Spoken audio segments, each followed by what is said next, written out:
Good morning, friends. How are you today?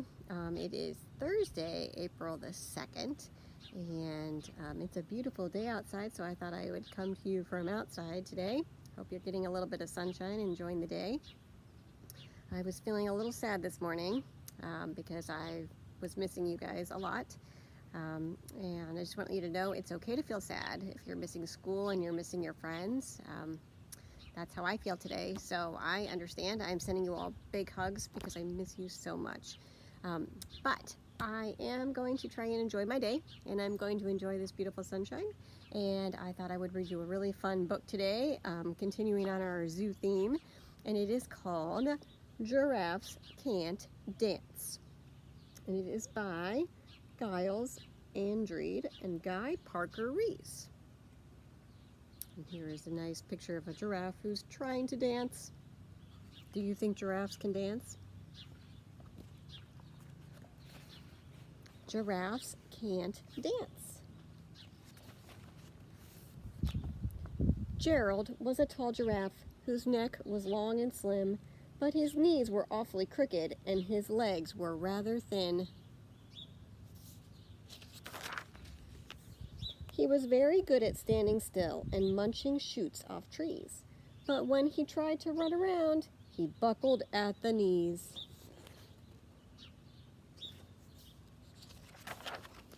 Now, every year in Africa, they hold the jungle dance, where every single animal turns up to skip and prance. And this year, when the day arrived, poor Gerald felt so sad because when it came to dancing, he was really very bad.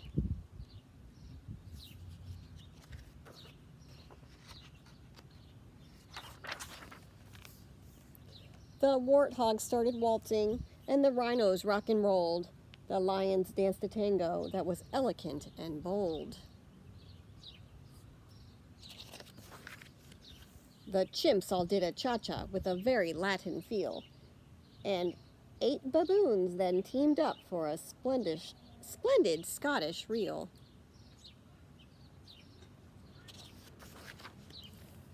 Gerald swallowed bravely as he walked toward the floor, but the lions saw him coming and they soon began to roar. "Hey, look at clumsy Gerald," the animals all sneered. "Giraffes can't dance, you silly fool. Oh, Gerald, you're so weird." How do you think that made Gerald feel?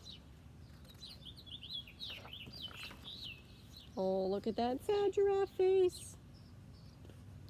Gerald simply froze up. He was rooted to the spot. "They're right," he thought. "I'm useless. Oh, I feel like such a clot." So he crept off from the dance floor and he started walking home. He never felt so sad before, so sad and so alone. Then he found a little clearing and he looked up at the sky. "The moon can be so beautiful," he whispered with a sigh.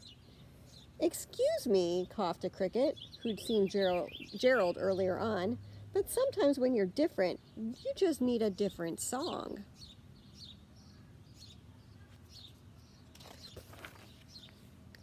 Listen to the swaying grass and listen to the trees. To me, the sweetest music is those branches in the breeze. So imagine that the lovely moon is playing just for you. Everything makes music if you really want it to.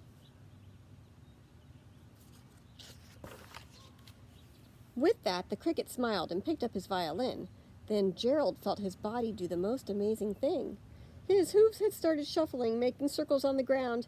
His neck was gently swaying, and his tail was swishing round.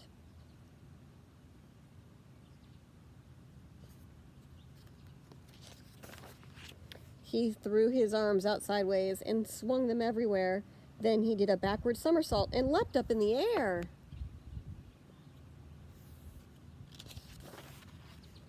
Gerald felt so wonderful. His mouth was open wide. "I'm dancing! Yes, I'm dancing! I am dancing!" Gerald cried. Then one by one, each animal who'd been there at the dance arrived while Gerald boogied on and watched him quite entranced. They shouted, "It's a miracle! We must be in a dream. Gerald's the best dancer that we've ever seen."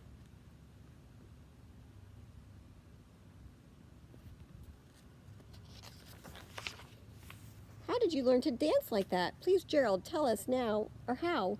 But Gerald simply twirled around and finished with a bow.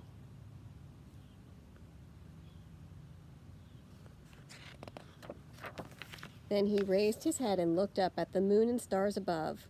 "We all can dance," he said, "when we find music that we love."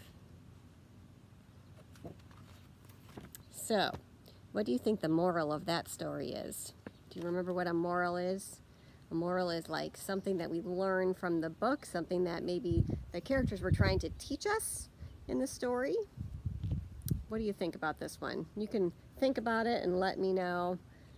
I really like the story in this book, and trying something new, and everybody can do what they want to do, and you shouldn't let people laugh at you and tell you that you can't, because maybe you can, and maybe you can be just like Gerald and dance the way that you want to. It may not look like everybody else is dancing, but it's still dancing, and it made him so happy.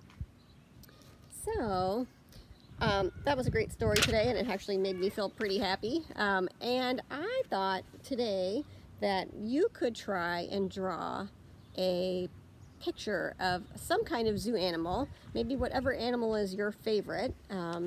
You could draw a turtle, or you could draw a lion or a zebra, or maybe an alligator, any kind of animal that you think might live in the zoo that is your favorite, maybe a penguin. Today, because I was inspired by our story, I drew a giraffe. And I just drew mine with markers. You could use crayons, you could use pencils, you could use a pen if you're allowed to, or you could use paint if you have paint at home that you'd like to paint your picture too. But I would love to see what your favorite zoo animal is, and if you want your moms or dads or grandmas or whoever's taking care of you to take a picture of you with your picture, I would love to see them. Or you could even take a little video and send me back, and you can tell me why that's your favorite animal. I drew this because of the book today, but you know, my favorite animal is actually a penguin. I just like the way they walk around and look at all of the, you know, all of the other penguins. I just think they're super cute. So those are my favorite zoo animal, but today I drew a giraffe. So I want you to use your creativity and your imagination, and I want you to draw your own zoo animal, and then send it back to me so I can see what it looks like.